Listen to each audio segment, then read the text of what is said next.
자, 기업은 이렇게 AI를 어떻게 활용하느냐에 따라 서로 지금 경쟁률이 나타나고 있고요. 이런 지금 생성형 AI 시대, 로 넘어가는 이 시대를 만들기 위해서 뭐가 필요하다? 네, 먼저 여러분께 속도에 대해서 한번 여쭤볼까 하는데요. 한번 이 질문을 보시면 현재 변화의 속도에 대한 여러분들의 생각은 과연 어떠신가요? 빠르다고 생각하나요? 아니면 좀 느리다라고 생각하시나요? 빠르죠. 제가 강의를 하면서 꽤 많은 분들께 여쭤봤는데 거의 한 90%가 굉장히 빠르다라고 얘기를 했습니다. 그럼 이렇게 빠르게 변하는 사회를 우리가 파악하기 위해서 여러 가지 기법들을 사용하는데 그중에 가장 대표적인 기법이 바로 패스트 분석입니다. 자, 혹시 패스트 분석 들어보셨나요? 네. 그렇군요. 좋습니다. 안 들어보셨어요? 그럼 오늘 처음 들어보시는 거네요. 네, 좋습니다. 자, 그러면 PST 따로 나눠져 있으니까 뭔가 뜻이 있을 것 같아요. 그죠? 자, 그럼 P는 뭘까요? 자, P는 바로 politics입니다. 정치죠. 네, 정치의 변화가 굉장히 중요하고요. 그 다음 두 번째가 바로 이 economics입니다. 네, 그리고 세 번째는 S는 바로 social입니다. 그래서 사회적인 부분. 그 다음에 마지막 T는 뭘까요? 테크놀로지? 예습하셨어요? 그런 건 아니고요. 네, 알겠습니다. 맞습니다. 테크놀로지입니다. 네, 이 네 가지가 과연 어떻게 흘러가는지 보고 우리가 지금 이 시대는 이렇게 흘러가고 있구나라고 보는 건데, 자, 여기 중에서 가장 영향력이 크고 또한 파괴력이 큰 것은 무엇이라고 생각하십니까? 네 개 중에 하나. 테크놀로지. S, 소셜. 여러 가지 선택을 할 수 있겠지만 지금 우리가 봤을 때 가장 파괴력이 큰 것은 바로 테크놀로지라고 저는 보거든요.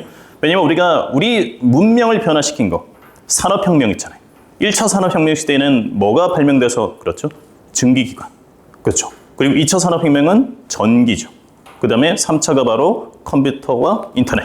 그리고 4차가 인공지능인데, 자, 그러면 우리가 이런 기술의 변화를 알기 위해서는 주로 뭘로 보시는 편이세요? 기술의 변화를 파악하기 위해서. 매년 1월 달에 열리는 CES. 근데 여기 가면은 전 세계의 기술의 향연이 펼쳐집니다. 네, 그럼 이제 여기서 과연 지금 현재 어떤 화두가 있는지 한번 볼까요? 우선 지금은 AI의 전 산업 적용에 따라서 AI를 비즈니스에 활용하려는 기업의 전략 실행이 본격화되고 있는데, 그러면 주요 키워드가 뭘까요? 바로 생성형 AI, 그 다음에 온 디바이스 AI인데, 똑같이 AI인데 온 디바이스 AI는 뭐죠? 시계. 네, 시계. 그러니까 우리가 자 봐봐요. 만약에 AI를 우리가 쓴다고 해요. 그럼 질문을 합니다. 그러면은 이 질문을 했을 때 갔다가 오는 시간이 있습니다. 시간이 걸리죠. 근데 온 디바이스에는 내가 쓰는 기기에 AI가 장착이 되어 있기 때문에 굉장히 빠르게 답변을 할 수가 있다라는 거죠. 자, 그러면은 이 생성형 AI 대표 주자 뭐가 있을까요? 아마 여러분들 굉장히 많이 쓰는 게 있을 텐데요. 그렇죠. 맞습니다. 챗GPT입니다. 자, 그러면 우리가 한번 생각해 봐야 돼요. 지금 엄청나게 지금 인기를 구가했죠. 처음에 딱 나왔을 때 이게 과연 사람들에게 얼마나 빨리 알려졌나, 이거를 봐야 되는데, 챗GPT는 단 5일 만에 100만 명의 사용자를 넘어섰고 단 2달 만에 1억 명이 돌파를 했습니다. 자, 그러면은 이게 왜 지금 인기가 있을까를 한번 우리가 생각을 해 봐야 되는데요. 퀴즈 하나 드리도록 하겠습니다. 자, 2017년부터 인공지능이 매년 몇 배씩 퍼포먼스가 증가했습니다. 자, 몇 배일까요? 이 중간에 들어가는 숫자 말씀해 보세요. 2배. 2배. 자, 2배 나왔고요. 5배 나왔고요. 50배. 50배. 자, 50배 나왔습니다. 좀 많이 썼네요. 자, 또 다른 숫자 없나요? 10. 이야, 맞았어요. 10배입니다. 10배입니다. 맞췄으니까 선물 하나 드려야죠. 네, 선물 드리도록 하겠습니다. 네, 10배씩 퍼포먼스가 증가했습니다. 자, 우리가 인공지능의 역사 거의 한 70년 정도 되거든요. 70년 정도 되는데 그 전까지만 해도 굉장히 많은 연구를 했지만 분명히 시행착오가 있었어요. 얘가 뭔가 사람의 일상에 적용하려고 했지만 오히려 사람보다 못한 이런 현상이 생기면서 그냥 얘가 너 더 이상 연구해봤자 필요 없을 것 같아 하면서 들어갔다가 다시 나오고 또 들어갔다가 다시 나오고 이런 게 반복이 되면서 이제 여기까지 왔는데, 2017년부터 얘가 사람의 목소리를 흉내내는 거, 사람처럼 얘기하는 거, 사람처럼 학습하는 거, 이런 모든 것들이 10배씩 퍼포먼스가 증가한 겁니다. 그러면서 언제부터? 2020년대부터 이제 사람과 필적할 수준이 된 거예요. 그러면서 이제 얘한테 대화를 하니까 나랑 같이 공감해주네? 어제 어떤 한 친구한테 물어봤더니 이랬어요. 챗GPT가 나에게 공감해줘서 너무나 눈물이 날 것 같아요. 이렇게까지 얘기를 합니다. 네, 그렇게 정말 사람처럼 이렇게 대화를 해주는데, 자, 우리가 과연 GPT에 대해서 정확하게 알고 계시나요? 처음에 G는 제너러티브죠. 뭔가를 만들어준다라는 겁니다. 뭔가를 뚝딱뚝딱 만들어주는 건데 마치 우리 그냥 많이 쓰는 거 챗GPT는 글로 입력하면은 글로 답변을 해주고요. 혹은 미드저니, 뭐 달리 이런 거 같은 경우는 내가 글을 쓰는데 그림을 만들어줘요. 그리고 또 수노 같은 경우는 음악을 만들어주죠. 다양한 것들을 만들어줍니다.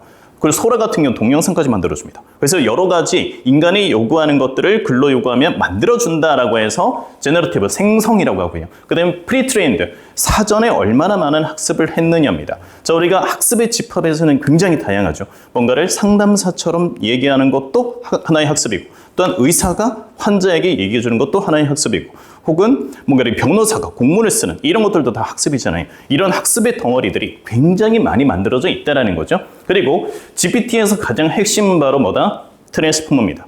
자, 이 트랜스포머가 누가 개발했을까요? 구글이 개발을 했습니다. 구글이 2017년에 개발을 했거든요.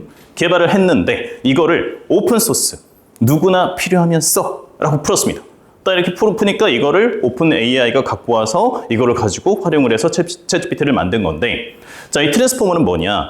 우리 예전에 혹시 시리나 빅스비 이런 거 써보셨을까요? 시리나 빅스비랑 대화를 해보셨을 때 혹시 어떤 느낌이 좀 드셨을까요? 불안정하다. 그렇죠. 뭔가 좀 불안정하다. 답답하다. 굉장히 속 시원한 답변이에요. 네, 답답하다. 뭔가 얘기를 더 해줬으면 좋겠는데 한 문장 하고 끝나요. 왜 그럴까요? 얘가 이전에 트랜스포머라는 이 엔진이 나오기 전까지는 무슨 단위로 학습을 했다? 문장 단위로 학습을 한 거예요. 한 문장, 한 문장 이렇게 학습을 했죠. 근데 트랜스포머 엔진이 나오면서 뭐가 바뀌었느냐? 이제는 문장이 아니라 문단 단위로 학습을 합니다. 훨씬 양이 많은 거예요. 근데 그러다 보니까 얘가 사람들이 한 줄만 집어넣어도 엄청나게 많은 답변을 해주는 거죠. 그래서 아마 지금 여기 계신 분들 중에서 한 분의 이름을 제가 딱 집어넣고 이분이 노벨상을 받을 가능성에 대해서 한번 써봐 라고 하면 적어도 한 2장 페이지는 쓸 겁니다. 네, 그렇게까지 써주는데, 자, 그럼 한번 봅시다. 이런 일이 벌어지면서 챗GPT가 나오면서 이 마이크로소프트가 오픈 AI에게 12조 3,500억 원을 투자를 합니다. 엄청난 금액이죠. 투자를 딱 한다는 소식이 전해지자마자 구글에서는 코드 레드가 발동이 됩니다. 야, 이거 심각하다. 우리 경영에서 정말 큰 위기가 닥쳤다. 우리 창업자 오세요. 그리고 전 CEO 분들 오세요. 임원분들 다 오세요. 라고 하는 겁니다. 다 모여서 우리 대책회의를 해야겠다. 라고 얘기를 합니다. 자, 왜 그럴까? 한번 생각해 볼까요? 자, 전 세계 검색 시장 점유율 어떤 기업이 가장 높을 것 같으세요? 구글. 맞죠? 구글입니다. 자, 이거는 누구도 부정할 수 없는 사실이에요. 자, 그러면은 혹시 점유율을 생각해 보셨나요? 몇 프로 될 것 같으세요? 50.8. 50.8. 오, 좋습니다. 소수점까지 얘기해 주신 분은 처음이에요. 네, 좋습니다. 네, 50.8. 다른 분은요?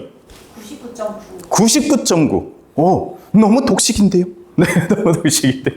좋습니다. 자, 정확한 수치를 한번 볼까요? 정확한 수치를 보면은 이렇습니다. 아, 이게 글씨가 너무 작죠? 그래서 제가 해놨어요. 자, 구글이요. 93.37이고요. 그 다음에 빙이 2.81%입니다. 자, 그럼 이걸로 놓고 봤을 때 너무 격차가 크지 않아요? 정말 다윗과 골리앗의 대결입니다. 그래서 이 빙이 아무리 움직인다고 해도 뭔가 작전을 쓴다고 해도 저 수치를 따라잡기에는 무리가 분명히 있다라는 거죠. 그런데 구글에서 왜 그렇게 얘기를 했을까? 이걸 한번 생각해 봐야 돼요. 자, 여러분들이 혹시 네이버나 구글에다가 고양이는 칫솔질을 해줘야 될까? 라고 이렇게 한번 검색을 해봅니다. 그러면 뭐가 먼저 나올까요? 광고가 나옵니다. 광고. 우선은 치약 나오고 칫솔 나오고 그 다음에 광고 아닌 척하면서 블로그가 나옵니다. 그 다음에 이제 자료가 나오거든요. 근데 빙은 어때요? 딱 그렇게 검색을 하게 되면은 고양이에게 칫솔질을 해줘야 되는 이유는 이러이러한 이유 때문입니다. 만약에 당신이 고양이에게 칫솔질을 해주지 않으면 이러이러한 이유 때문에 당신이 사랑하는 고양이가 이런 식으로까지 표현을 해요. 수의사처럼 표현을 합니다. 그러면서 근거 자료를 보내주고 그 다음에 광고가 따라요. 자, 그럼 뭐야? 광고가 후순위로 밀린 거거든요. 근데 기업에서 생각할 때는 구글이나 네이버 같은 경우는 광고 매출이 엄청나게 크거든요. 80%입니다. 이 매출을 포기할 수가 없는 거예요. 자, 그럼 한번 봅시다. 검색 시장의 점유율을 만약에 1% 성장시키면 매년 얼마의 수익이 발생할까요? 대략적으로 얼마? 1조. 1조? 아, 조금 더 쓰셔야 될 것 같아요. 10. 10조. 통이 크시네요. 네, 좋습니다. 자, 2조 5천억입니다. 2조 5천억이요. 자, 그러면은 아까 조금 전에 봤던 데이터는 챗GPT가 처음 나왔을 때고요. 지금 현재 상황 과연 어떻게 변했을까? 보겠습니다. 93.37에서 89.31로 변했고요. 몇 프로가 떨어졌어요? 4.06이 떨어졌습니다. 반면에 빙은 어때요? 2.81에서 4.16 플러스 1.35가 됐습니다. 얀덱스, 이거는 러시아판 구글이거든요. 이게 갑자기 떴는데 기본적으로 그러면은 아까 2조 5천억에 곱하기 4를 한번 해보시겠어요? 10조입니다. 이미 10조를 손해보고 가는 거예요. 이러니까 기업이 안 되겠다. 대책을 세우자라고 한 거거든요.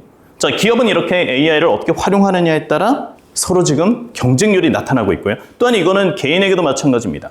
자, 지금 보면은 신기술의 업무 위협 우려 수준에 대해서 한국보건사회연구원이 한 자료가 있거든요. 여기서 보면은 내 일자리가 혹은 내 업무가 AI에게 위협을 받을 것이다 라고 하는 그 생각하는 비율이 한국은 35.4%입니다. 이탈리아에 이어서 2위입니다. 그만큼 굉장히 우리가 심각하게 고려를 하고 있다라는 거예요. 자, 그러면 과연 이런 시대에 우리가 생각해야 할 핵심은 과연 무엇일까를 한번 생각해 보면요. 여기에 대해서 한마디로 정리를 하신 분이 계십니다. 자, 이영 교수님께서 이런 말씀을 하셨어요. 인공지능은 말이다. 인간은 그 말에 올라타서 내가 가고 싶은 대로 편리하고 빠르게 가면 되지 말이 될 필요도 없고 말하고 경주할 필요도 없다라고 얘기를 합니다. 자, 그러면은 한번 볼까요? AI를 잘 활용하는 사람들의 경우 생산성이 폭발적으로 늘어난다. 챗GPT를 사용하면 업무를 할 때에 몇 퍼센트의 역량만 쏟아부어도 기존 결과물의 70에서 80% 수준에 해당하는 결과물이 나온다. 자, 여기 몇 퍼센트일까요? 7%. 자, 20%입니다. 20%만. 결국 이거는 뭐다? 내가 어떤 동기와 생각을 가지고 있느냐. 이게 굉장히 중요하다라고 보는 건데, 자, 지금 우리 디지털 시대라고 얘기를 하잖아요. 디지털 시대는 뭐와 뭐죠? 0과 1로 이루어져 있습니다. 자, 0을 한번 잘라놓고 볼까요? 0을 잘라놓고 보면은 0은 무의 세계고 1은 유의 세계입니다. 그럼 우리가 지금 이렇게 열심히 살아가고 있는 이유는 뭘까요? 1로 넘어가기 위해서 뭔가 무에서 유를 만들기 위한 과정이잖아요. 자, 그러면 이런 지금 생성형 AI 시대, 1로 넘어가는 이 시대를 만들기 위해서 뭐가 필요하다? 두 가지가 필요합니다. 우선은 첫 번째, 하이테크. 기술이 과연 어떻게 흘러가느냐, 또 새로운 기술이 뭐가 나왔느냐, 이거를 이해할 필요가 있겠고요. 그리고 또한 두 번째는 하이터치입니다. 과연 이거를 사람들에게 어떻게 다가가게 할 것인가, 그건 나에게도 해당되는 거예요. 내가 과연 무엇을 원하지? 이걸 가지고 무슨 문제를 해결하지? 어떤 가치를 사람들에게 제공하지? 이런 것들이 선행이 돼야 된다라는 거죠. 자, 그래서 제가 가장 좋아하는 책인데 볼드라는 책에 보면 이런 얘기가 있습니다. 미래는 미리 정해진 것이 아니다. 미래는 행동의 결과로 펼쳐진다. 지금 생성형 AI 시대, 우리가 이제 새로운 뭔가 기회를 만들기 위해서 과연 앞으로 우리는 뭘 해야 될지, 과연 우리는 어떤 행동을 해야 될지 지금부터 한번 시트를 통해서 한번 알아보도록 하겠습니다.